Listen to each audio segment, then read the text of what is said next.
মিয়ানমারের অভ্যন্তরে দীর্ঘদিন ধরে চলছে সংঘাত। এই সুযোগে সীমান্তে চোরা কারবারিরা হয়ে উঠেছে বেপরোয়া।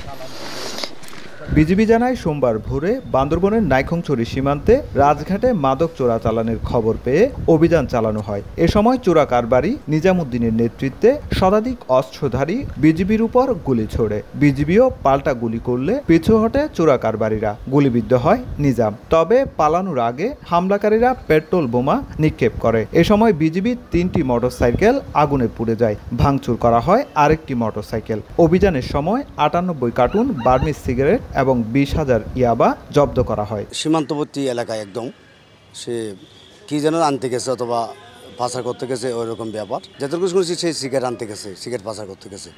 নগদে ৫০০ টাকা বা তার বেশি পেমেন্টে পেতে পারেন ঢাকায় জমিসহ ২০ কোটি টাকার পুরস্কার। এদিকে দুপুরে কক্সবাজার সদর হাসপাতালের মর্গে আনা হয় নিজামের মরদেহ। হত্যা, অপহরণ সহ একাধিক মামলার প্রধান আসামি নিজামের মৃত্যুর বিষয়ে তদন্ত করছে পুলিশ। সুজাউদ্দিন রুবেল, সময় সংবাদ, কক্সবাজার।